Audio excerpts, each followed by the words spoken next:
Now think of this for a moment. Money makes a big difference in all the important areas of our life. You'll hear people say, well, money's not everything and money won't make you happy. That's an absurd statement.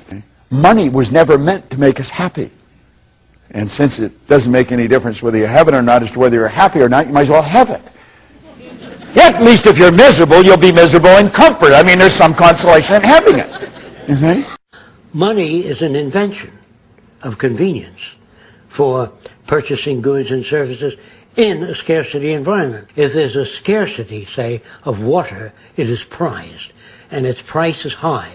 If we find an abundant, suddenly the earth opens up, an abundant supply of fresh water fills every ravine, then nobody cares. There's only a policeman in front of something that people have need for and don't have access to. So you put a guard there. But if lemon trees or orange trees and apple trees grew all over the place, you couldn't sell it. CNN. Stop. Question. What is money?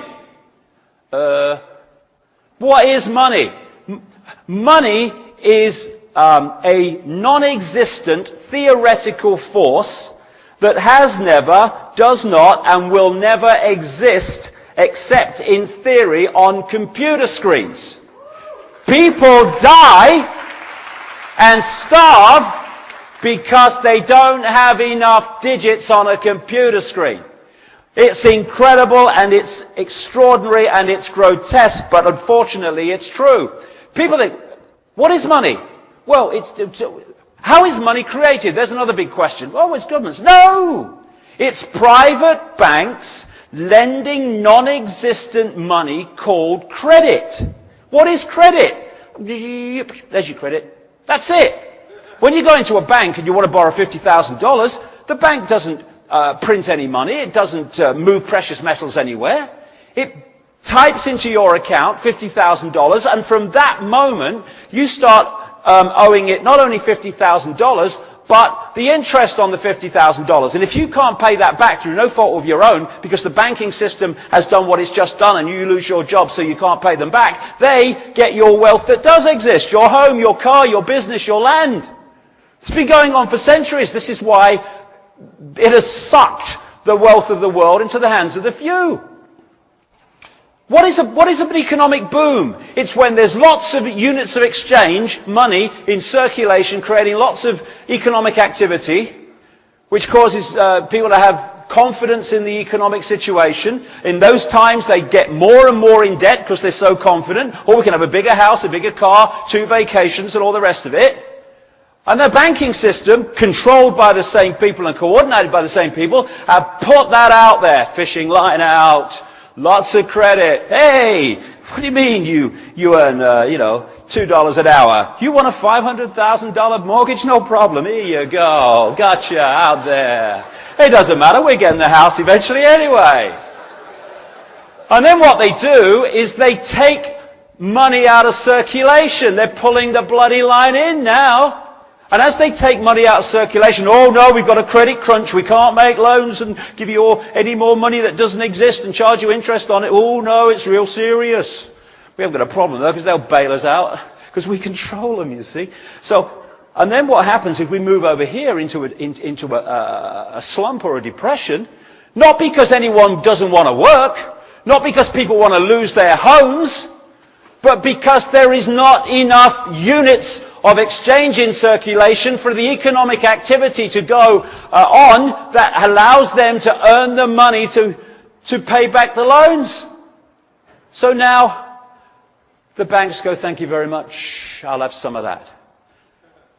And the only difference between a boom and a bust is what the private banking cartel has allowed as units of exchange through credit or not through credit. I heard a politician, they all look the same to me. I don't know, I can't tell them apart. They've all got dark suits with heads on and their mouths are moving. That's all I can... I've seen someone in the last few days. Someone yesterday, some politician or other, said that they had to bail out the banks here with more debt for the people who've already been screwed by those they're supposed to get out of trouble. Main Street cannot function without credit. People can't pay their bills without credit. Big question. What the hell system allows that to be the case? No, no.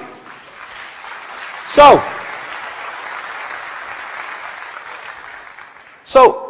this money thing is in the DNA of society.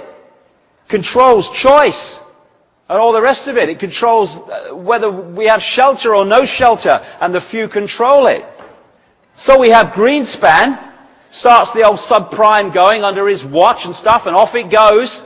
But the point is, all these banks are being taken over by other banks, and people think, oh, it's terrible for the banking system. Lehman Brothers has gone. Merrill Lynch has been taken over by Bank of America. Oh my God, what's happening? Oh, Bear Stearns. Oh, it must be terrible. No, it's terrible for the people in those banks that lose their jobs, yeah. Have families to look after. But it ain't terrible for the system, because this network of people own the game. And although the faces within the game may change, the people controlling the game do not change. So they never lose. Oh, Merrill Lynch has gone down. Oh, we own Bank of America. Fine, there we go. This is how it works. God, people only realized in that area of society that doesn't look at this. So, like I say, these own the banking game. And what goes on inside it, they still own it. They still control it. And they want a world central bank. And they've just taken enormous strides towards it at the expense of the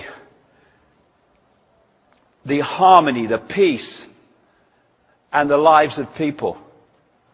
There you go. There's the banking system. There's the world financial system. Las Vegas frickin' casino. That's all it is. It's nothing to do with the benefit of human beings and daily life among the mass of the people. It's just a casino. And this guy, old Paulson, Henry Paulson, he's in old Goldman Sachs, head of Goldman Sachs, when the old subprime thing was going, and Goldman Sachs was massively involved in all that stuff. He then goes through the revolving door between the corporations and government, becomes Treasury Secretary, and then he says, oh, I've got a great idea. Let's give what is $1 trillion and then some to the banks, not least because when I've finished in government, I'm going back through the door into the banking system. And we stand for this. We stand for this. And of course, what is the basis of it? Be afraid. Be afraid. When people are frightened of anything, they give their power away. Oh, isn't it wonderful, however, how many people in this country have said, we don't want this now. We're making strides here. Because the politicians are voting for their shadow people masters. They're voting against the vast number of people in this country that can now see it. It's so bloody blatant. But when people are in fear, they give their power away to that which they think can save them from what they fear. And this embarrassing statement to the nation the other day from Bush, I thought someone had stuck something up his bum, his bloody eyes. You look terrified. I'm kind of paraphrasing, but this is what he said. Be afraid, just be very afraid. Lost homes, savings, all that stuff. Just do as we say and we'll save you all. God bless America, thank you. And that was it. Totalitarian tiptoe. This is another technique of manipulation. You know you're going there, but you know if you go in